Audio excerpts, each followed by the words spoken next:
October 22nd, 2020, just 2 weeks before the most important election we have, election for President of the United States, then candidate Biden said regarding his son's dealings with foreign companies, quote, "Nothing was unethical.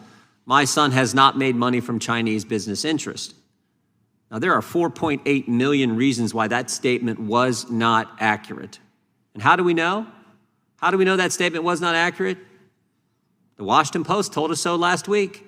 Not Mike Johnson, not President Trump, not Republicans. The Washington Post told us this last week. They did two stories last Wednesday, one at 11 a.m., one at 11:04 a.m. Two 8-page stories, 4 minutes apart, confirming what we already knew. The laptop was real. The eyewitness was real. The emails were real. The only thing fake 18 months ago in the run-up to the presidential election was the news. I find that amazing. Two 8-page stories, 4 minutes apart, saying the laptop is accurate, all the emails are accurate, saying this from the Washington Post, when for 18 months they said, no, it was Russian disinformation. I mean, think about what happened in the run-up to the most important election we have. Big media, big tech, and Democrats all colluded to bury that story. Something I think the American people would have liked to have known a little something about as they went to the polls to elect the commander-in-chief. And they were joined it wasn't just big tech, big media, and Democrats telling us something that wasn't true. They were joined by 51 former intelligence officials who told us it was Russian disinformation. Now think about this. This is funny how the story has changed. First, it wasn't his laptop. Then it was, it was his laptop, but it was Russian disinformation. Then it was, no, it wasn't Russian disinformation, but Joe Biden wasn't involved. And now it was, Joe was involved, but he did nothing wrong.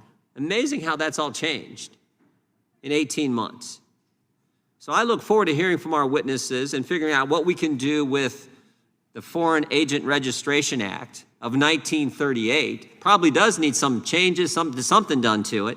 But the title of today's hearing is Enhancing FARA, the Foreign Agents Registration Act of 1938. How about we just figure out a way to apply it consistently?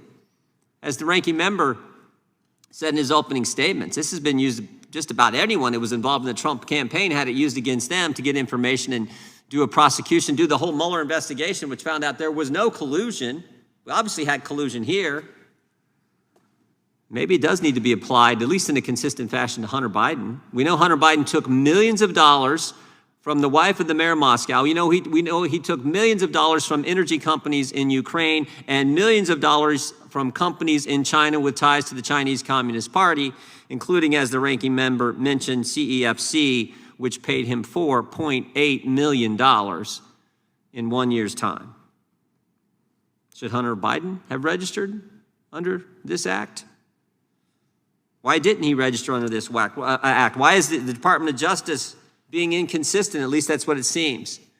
When, as the ranking member said, only 7 people were prosecuted between 1966 and 2016. And then, shazam, they started using it against everyone associated with President Trump's campaign, it seemed. So this is important. The chairman of the committee just said, we're not here today to discuss individuals.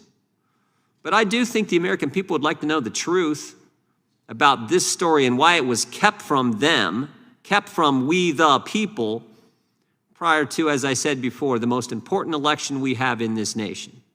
That's important information, and I hope we can begin to dig into that. This committee should dig into that.